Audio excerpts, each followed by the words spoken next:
Chapter 12. Scout took Taylor up to the room, where Taylor decided to take a shower. Scout told her she and Duke were going downstairs for something, and that they should be back in half an hour. Then they would drink beer and eat pizza. What Scout didn't tell Taylor was what she and Duke planned to do downstairs. They went down to the ground floor, where Dante had found the body. Scout looked around to make sure no one saw her. Then she opened the door and looked in. Duke started to follow, but she stopped him. "You stay out here and make sure no one comes in," she told him. "Why would anyone go in?" "I'm going in," she replied. "Fine, I see your point. Why can't I go in and you be lookout?" "Because you're part of the staff.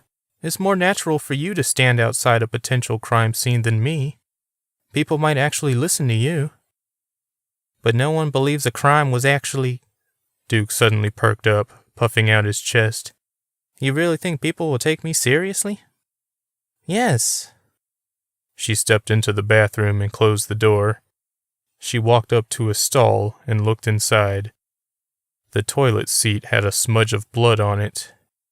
Scout grew nauseated, but didn't look away. Dante had said Cody's neck looked broken as he lay next to this toilet. Maybe he fell and accidentally killed himself. Scout very much wanted to believe that. But if Cody had died here, where was his body? Duke stood in front of the bathroom door with his arms crossed, looking around nervously, hoping no one approached. He couldn't believe this shit was happening again. After the ordeal with Jaren and Ricky last year, he never imagined he'd find himself in a similar situation ever again. He felt like he was in a bad sequel. A young man walked up to him, trying to get inside the bathroom. "Whoa!" Duke yelled. "This bathroom is closed." "I really have to piss," the boy replied. "Use the one in your room, or, like, the other dozen bathrooms in this hotel." "Come on, man. I'm already here and I can't hold it anymore." Duke shook his head. "Have some respect. Someone probably died in here. Do you really want to use a bathroom that might have a ghost in it?" The kid scrunched up his face. "Why would a bathroom have a goat in it?" Duke did a double take. "No, damn it. I said ghost. Clean your fucking ears." Scout searched every stall, as well as the trash can under the paper towel dispenser. She didn't find anything odd, except a few pieces of what looked like ceiling tile in the trash. She looked up and found a broken tile directly above the curious stall. For some reason, she found that odd. She went back to the stall and studied it again. A hand grabbed her shoulder. She gave a squeak of fright and turned. It was only Duke. "What the hell, girl?" "Jesus, you scared me. And don't call me that, because you can't pull it off like Dante. Why aren't you outside?" "I wanted to see what was taking you so goddamn long. I already had to fight off some little deaf bastard." Scout pointed to the ceiling. "Look at that." He did. "A broken ceiling tile? So what?" She looked at the floor, behind the toilet. She almost missed the triangle-shaped piece of tile there. It was the size of a business card, and was the same color as the floor. "I have a theory," she said. "Do tell, Shirley Temple." Scout looked at him, confused. Duke closed his eyes and sighed. "I meant Nancy Drew." She shook her head, smiling. "I think Cody fell from the ceiling." "What makes you think that?"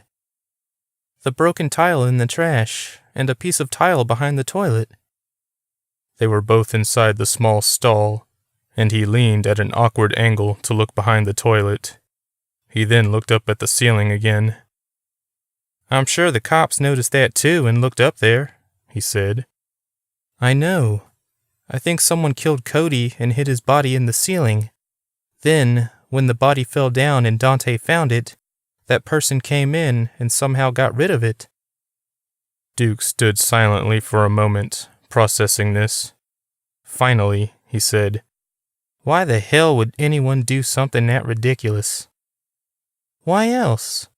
To hide the fact Cody was ever up there in the first place. Whoever killed him probably doesn't want anyone to know there was a murder." Taylor was pulling a few slices of pizza from one of the boxes when Scout and Duke got back to the room. She sat in one of the chairs by the window, looking down at something. "Everything okay?" she asked the duo. Scout looked at Duke, not knowing how to answer. Finally, she said, "Yeah, fine." Duke went straight for the pizza and beer on the table in front of the window and looked out at whatever had caught Taylor's attention. "Holy shit," he said, nearly choking on the beer. "Damn." Scout walked up to the window as well and looked down. There were 2 people in the pool, a blonde guy and a girl with blue hair. They were making out. "Some guys get all the luck," Duke said as he walked away, eating the pizza noisily. "I like her hair," Taylor said absently as she watched. Scout liked it too. It was dark blue, darker than the pool water. Scout smiled at Taylor as she grabbed a slice and a beer. "So," Scout said, "what now?" "We can watch porn," Duke suggested. "Pass," Taylor and Scout said together. "I also brought a zombie board game that's pretty awesome." "Well, what are you waiting for?" Taylor said with a laugh. "Whip it out, boy."